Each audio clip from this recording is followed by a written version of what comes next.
Voilà, donc je suis Claude Kirchner, directeur de recherche émérite chez INRIA et euh, membre du CCNE et également, comme le disait Emmanuel, responsable du nouveau comité national pilote pour l'éthique du numérique qui vient d'être monté dans le cadre du CCNE.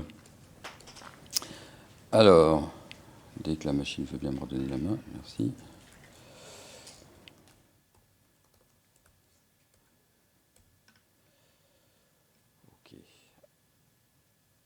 Voilà, donc merci bien pour cette invitation et donc je vais faire une introduction rapide à la journée. Merci de donner l'occasion de justement de revenir un peu sur un certain nombre de fondamentaux autour de ça. Et je vais commencer par ce qui se trouve donc au cœur du traitement de l'information qu'on fait nous-mêmes tout le temps ou qu'on va trouver au niveau des algorithmes. Et en fait, on va commencer par dire que c'est pas nouveau, d'accord? Et que typiquement, l'information peut être transformée suite à des événements. Vous me direz, dans le contexte là, avec Staline, l'éthique n'était pas le sujet principal de préoccupation, mais on voit que il y a eu une transformation de l'information ici qui a été faite et que la photo officielle a oublié un personnage qui devenait encombrant et d'ailleurs qui a été éliminé en 1940. Et donc, ce qui change un tout petit peu aujourd'hui, c'est que on peut faire ceci de façon bien plus systématique et pas toujours de façon explicite par rapport à l'utilisateur. Donc, typiquement ici, alors je ne sais pas ce que ça donne à l'écran. Oui, on voit bien les différences, d'accord. Et donc, en fait, vous voyez que quand vous prenez le type de machine que vous avez tous sur vous, que vous prenez une photo, en fait, les algorithmes qui traitent le signal qui est reçu, le signal lumineux qui est reçu par l'appareil, en fait, prend un certain nombre de décisions pour vous. Et vous voyez que si vous changez d'appareil, les décisions ne sont pas forcément les mêmes qui sont prises. Et donc, voilà, on est dans cette situation où le fait qu'on puisse traiter de l'information, bah, c'est quelque chose qui est évidemment depuis le début de l'humanité qu'on sait faire. Aujourd'hui, on sait le faire à grande échelle, on sait le faire de façon automatisée et sur des objets pour lesquels on n'a pas nécessairement conscience qu'il y a un tel traitement de l'information qui prend place. Et donc la réflexion sur l'ensemble de ces traitements, elle ne peut pas se faire uniquement au niveau individuel, au niveau local, au niveau national, continental. Elle doit se faire nécessairement au niveau international, parce qu'on est dans une situation où le numérique n'a pas de frontières et où l'ensemble des transformations qu'on va pouvoir faire doit être comprise au sens international. Et donc, en fait, on est dans une situation où un certain nombre de statements, et là en particulier, je remercie Alexei Grimbaum qui vient d'arriver, de m'avoir attiré l'attention, on s'est presque coordonné là-dessus, m'avoir attiré mon attention sur ces statements. Donc le premier dit que il n'y a pas de cadre technique ou de ligne de code ou d'interface qui ne représente un choix, qui indique un jugement et qui porte des valeurs. Par curiosité, il y a beaucoup d'entre vous qui n'êtes pas d'accord avec ceci? Pas énorme, hein, mais bon, là, il est encore tôt, donc je continue. La technologie, c'est pas une excuse pour s'évader de nos responsabilités, etc. D'accord? Donc je vous laisse lire. Et en fait, on ne peut pas être neutre, et la technologie en particulier n'est pas neutre, mais ça doit au contraire être une façon de nous inspirer et d'implémenter nos réflexions et de distribuer les valeurs qu'on pense importantes. Deuxième statement, est-ce qu'il y a aussi des gros désaccords dans la salle? Non. Oui, un petit peu, ouais, un ou deux. Ouais. Et en fait, ces statements ont été donnés par le Parti communiste chinois. Or, en fait, quand on réfléchit à ça, c'est pas inintéressant de se dire que, a priori, on n'a pas l'impression que les traitements algorithmiques qui sont faits en Chine, on les accepterait aussi bien, typiquement en France ou en Europe ou ailleurs. Et que, par exemple, le traitement de la reconnaissance faciale qui est réalisé en Chine à très grande échelle, pas forcément encore partout, mais quand même à très grande échelle, il y a des villes, par exemple San Francisco, qui le refusent de façon systématique. Donc on est dans une situation où c'est quand même curieux. Ces deux premières phrases, vous étiez raisonnablement d'accord avec, d'accord ? Et tout d'un coup, on s'aperçoit qu'au niveau international, on a deux compréhensions différentes de ces phrases sur lesquelles on est plutôt, a priori, d'accord. Et donc, en fait, la question, c'est ces valeurs européennes auxquelles on pense, est-ce qu'elles sont si différentes des valeurs du Parti communiste chinois? En fait, dans ces deux phrases, dans ces deux paragraphes, il y a un paramètre fondamental qui est le mot valeur. Et quand chacun d'entre nous le lit, il va dire, moi, les valeurs auxquelles je crois, c'est vrai, je pense que c'est important qu'elles soient, en fait, dans ce code. D'accord ? Et donc, en fait, implicitement, la notion de valeur, qui est fondamentale, bien sûr, dans notre prise de conscience et de réflexion au niveau de l'éthique, cette notion de valeur, elle va être différente en fonction des cultures, en fonction des contextes, et on retrouve ceci de façon majeure ici. OK. Et donc, il va falloir qu'on éclaircisse un petit peu ce qui se passe autour de ça, et certainement, ça va être abordé dans la journée. Et en particulier, il y a une valeur auquel on est très attaché, typiquement la dignité humaine. Et est-ce qu'on a une définition globale de cette valeur? D'accord. Et c'est pas simple, hein. Mais en particulier, vous voyez qu'il y a des situations dans lesquelles, en fait, il y a des gens qui disent, oui, pour respecter cette dignité, j'implémente en fait une Cour suprême, et je suis bien plus représentatif, puisque j'ai 2 milliards de personnes derrière moi, grosso modo, actives. Vous voyez que derrière ceci, il va y avoir de l'algorithmique qui va traiter de jugement, d'accord ? Qui va traiter de positionnement, qui va travailler en particulier avec des réseaux sociaux. Alors, je n'ai pas de nouvelles de cette Cour suprême, parce qu'il l'appelle bien comme ça, Mark Zuckerberg, et je n'ai pas de nouvelles, je ne sais pas où ça en est. Normalement, il disait que ça devait apparaître fin 2019. Bon, on va voir. Mais en tout cas, ça nous pose question, clairement. Donc, dans ce contexte-là, j'ai l'habitude de rappeler rapidement, très rapidement, ces 5 notions fondamentales de façon schématique, parce que je ne vais pas rappeler 3000 ans, au moins 4000 ans de réflexion sur le sujet.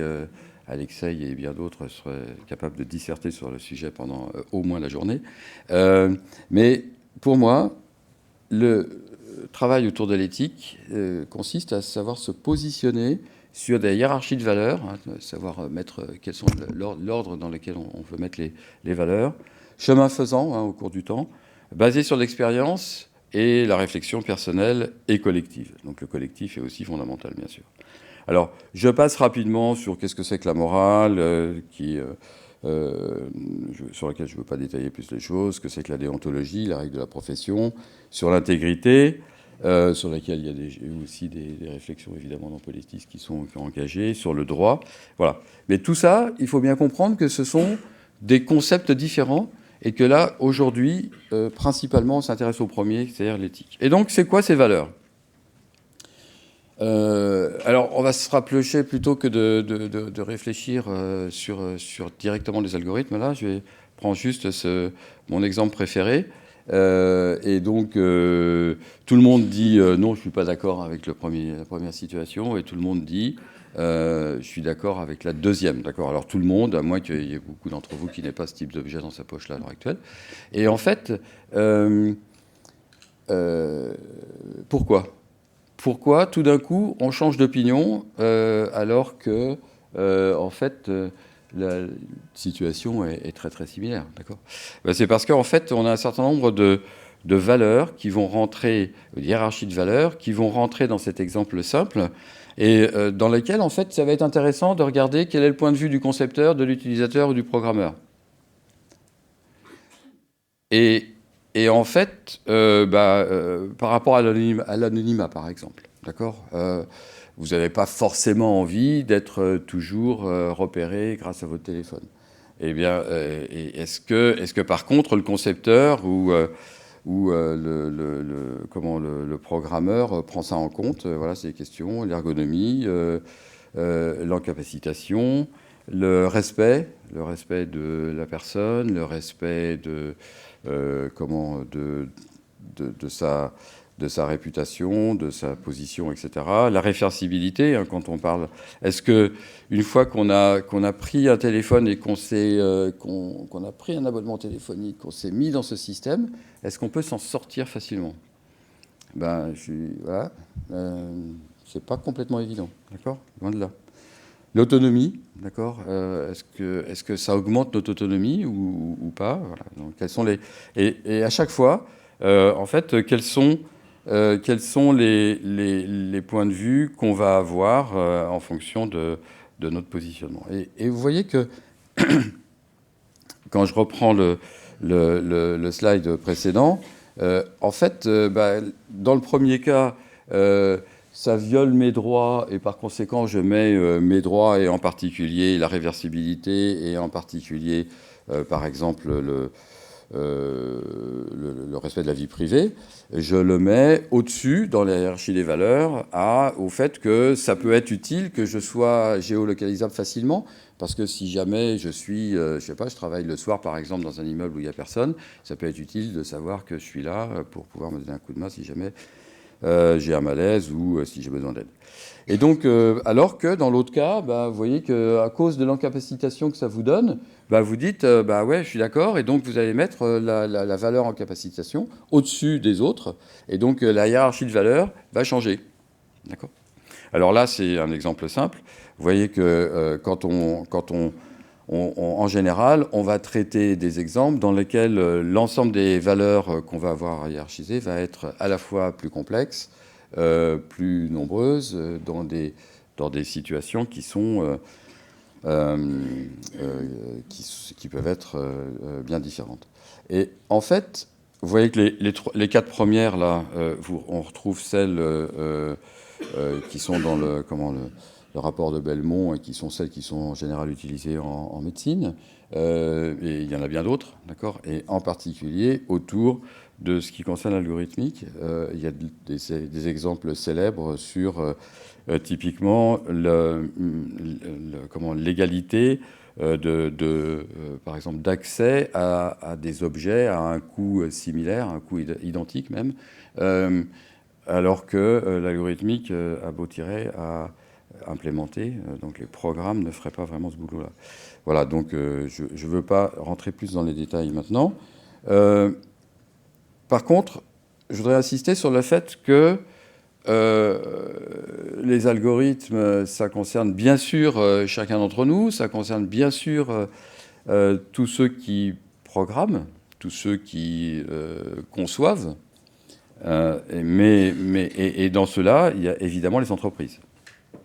Donc, quelle éthique des algorithmes et de leur gestion des données dans le cadre d'une entreprise ? Et c'est clair que ça pose question. Et pour moi, ça constitue, à partir du moment où on cherche à améliorer les qualités éthiques d'une entreprise et donc de ce qu'elle développe du point de vue algorithmique et protocolaire, etc., ça constitue un avantage concurrentiel. Et on a un certain nombre d'exemples. Par exemple, avec FUN, France Université Numérique, qu'on a créé en France parce qu'on voulait pouvoir à la fois maîtriser les données et ce qu'on en faisait algorithmiquement. Et donc aujourd'hui, c'est raisonnablement réalisé. Quant, qui va préserver aussi, via ses algorithmes et la gestion de ses données, un certain nombre de qualités éthiques comme le respect de la vie privée. Bien sûr, à vérifier tout ça. D'accord ? Ça nous pose des questions sur, d'accord, les entreprises ou telle entité nous dit que il y a un certain nombre de valeurs, un certain nombre de qualités qui sont implémentées dans ces algorithmes et surtout dans ces programmes. En fait, comment le vérifie-t-on ? C'est un vrai sujet. D'accord ? Et comment est-ce que non seulement on peut le vérifier, mais comment est-ce qu'on peut le certifier ? Et qui peut faire ça ? Et comment on le fait ? Donc ça, voilà, c'est des sujets certainement qui seront abordés dans la journée. Tout le monde ne partage pas mon avis du slide précédent. Et donc, c'est clair que ça pose question et qu'il faut trouver quel est le bon point de vue, la bonne façon d'approcher les choses. Et vous voyez que l'ensemble de ces choses-là, c'est pour contribuer à avancer sur ces sujets qu'on a introduit ce comité national pilote d'éthique du numérique via une lettre de mission du Premier ministre au président du CCNE, qui est le Comité consultatif national d'éthique pour les sciences de la vie et de la santé, qu'on a mis donc en place à partir de décembre dernier, avec à l'heure actuelle 26 personnes dans le plénier, d'autres personnes qui sont impliquées en particulier dans les groupes de travail, qui fonctionnent autour de 3 saisines initiales que vous voyez là: agent conversationnel, véhicule autonome, diagnostic médical et numérique, et puis des travaux de réflexion sur les organisations, en particulier nationales, européennes et internationales. Vous voyez que, à la source de mon exposé, le côté international est bien sûr fondamental pour les raisons que j'ai mentionnées ici. Pour être bien clair sur comment ça fonctionne dans l'état actuel des choses, on a toujours le plénier du CCNE pour les sciences de la vie et de la santé qui fonctionne, d'accord, avec ses 40 membres. Et à côté, on a mis ce comité national pilote d'éthique du numérique qui aussi a du personnel pour travailler, des locaux et également un bureau et qui m'aide à avancer sur le sujet et qui, bien sûr, se repose sur le plénier également. Alors ça, c'est une première entité qui aide à réfléchir à ces sujets-là. Mais il y a aussi, bien sûr, cette journée qui a été organisée par Poletis et donc auquel vous allez assister toute cette journée. Alors vous avez de la chance de pouvoir y assister intégralement. Moi, malheureusement, je devrais vous quitter très rapidement après cette introduction parce que bon, j'ai une autre intervention à faire sur des sujets similaires au congrès sur la réanimation qui se passe à Porte de Versailles là, dans 1 heure.